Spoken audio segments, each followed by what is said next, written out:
আবার আমি একটা কথা বলবো, আমি প্রার্থী হতে চাই না। আমার আর দিদি যে কথাটা হয়েছে, হ্যাঁ মানে পলিটিক্সে আমার জন্য না, আমি এটা বিশ্বাস করি। কারণ পলিটিক্সে আসলে আমার মতো মানুষরা মানুষের না একটা লাইসেন্স পেয়ে যায়, জাস্ট র্যান্ডম গালাগালি, তাও গালাগাল খেতে হয়। হয়তো আপনারা মনে করবেন যে এটা কোনো রিজনই নয়, বাট আমার জন্য এটা অনেক বড় রিজন।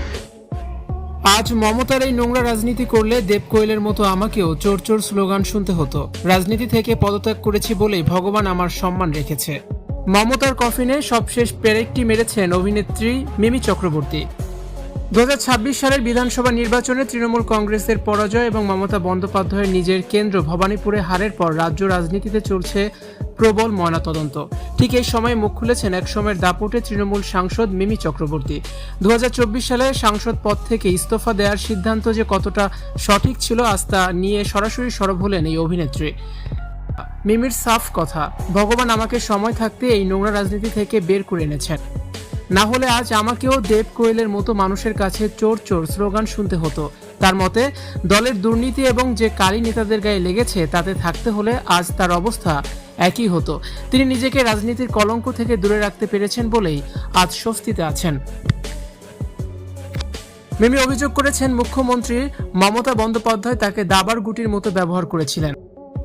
মিমির তারকা ইমেজকে কাজে লাগিয়ে সাধারণ মানুষের ভোট টেনে নেওয়া হয়েছিল সেই সময়। নির্বাচিত হওয়ার পর মমতাই তার কাজের পথে প্রধান বাধা হয়ে দাঁড়িয়েছিলেন এবং রাজনৈতিকভাবে তাকে কোণঠাসা করার চেষ্টা করা হয়।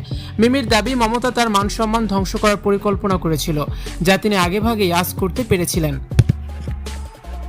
2026-এর ফলাফলে তৃণমূল যখন 80টি আসনে নেমে এসেছে এবং বিজেপি 207টি আসনে নিয়ে সরকার গড়তে চলেছে, ঠিক তখনই মিমির এই মন্তব্য দলের কফিনে শেষ পেরেক হিসেবে দেখা হচ্ছে। মিমি চক্রবর্তী সব ধরনের রাজনীতি থেকে আজীবনের জন্য বিদায় নিয়েছেন। তিনি বলেন, আমি বুঝেছিলাম এই সিস্টেম আমাকে সম্মান দেবে না, তাই সসম্মানে সরে এসেছি। আজ বাংলার মানুষ যে রায় দিয়েছে তা থেকে স্পষ্ট যে মানুষ এই নোংরা রাজনীতি আর মেনে নেয়নি। আমি যদি পদত্যাগ তখন না করতাম আজ আমাকেও চোর চোর হিসেবে চিহ্নিত করা হতো।